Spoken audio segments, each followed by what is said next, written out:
Good morning students.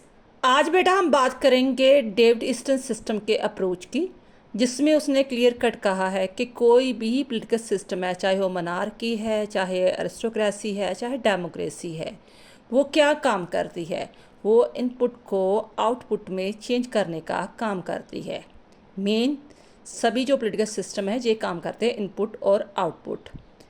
ठीक है, तो उसका मतलब क्या है इसमें कि इनपुट एंड आउटपुट क्या होता है वो हम देखेंगे।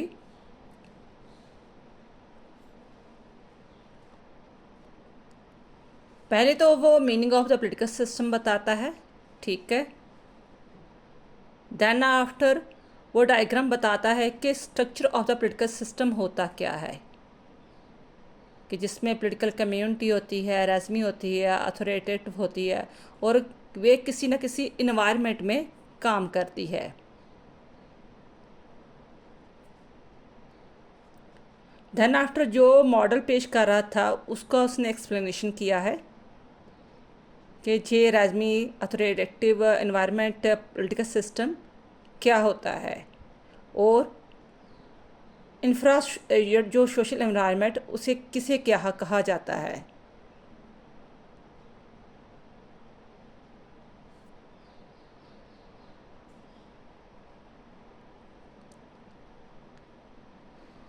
इसके बाद वो इनपुट और आउटपुट प्रोसेस की बात करता है।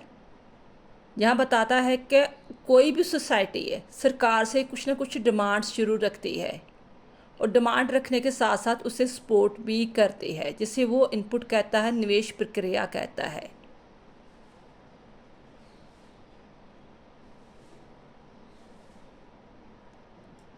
तो निवेश प्रक्रिया में कौन से पॉइंट आ जाते हैं, जैसे allocations of the goods and the service,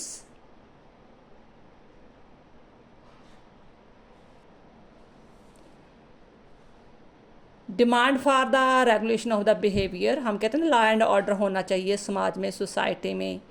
demand for the participation in the political activities वगैरह।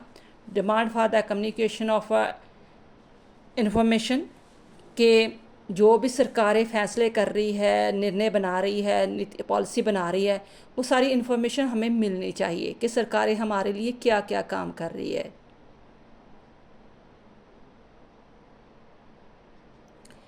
इनपुट में डिमांड्स, फिर डिमांड के बाद हम सपोर्ट क्या करते हैं। डिमांड तो जैसे हम कर ली हमने कि बिहेवियर जो है वो मेंटेन करे, कम्युनिकेशन जो है वो हम तक मिले। ठीक है, पार्टिसिपेशन हमारी होनी चाहिए। अब हम सरकारें हमें अगर ये चीज़ें देती है तो हम सरकार को क्या सपोर्ट करते हैं। मटेरियल सपोर्ट्स हो गया, जैसे हम टैक्स वगैरह पे करते हैं। ऑबिडेंस सपोर्ट हो गया, उसने लॉ एंड ऑर्डर बनाया, हम कितना को उसको फॉलो करते हैं। पार्टिसिपेशन सपोर्ट, जैसे टाइम टू टाइम इलेक्शंस वगैरह आती है, हम कितना पार्टिसिपेट करते हैं। Attention and the respect support, हम कहते हैं हमें कम्युनिकेशन सारा कुछ मिलना चाहिए, क्या इन्फॉर्मेशन सब कुछ मिलनी चाहिए, हम कितना ध्यान देते हैं सरकार के जो फैसले होते हैं, कितने अवेयर होते हैं। ठीक है जी, हमारी होगी सपोर्ट। यानी कि इनपुट में वो दो टाइप के डिवाइड करता है, डिमांड के रूप में और सपोर्ट के रूप में। बाद में वो बात करता है आउटपुट की।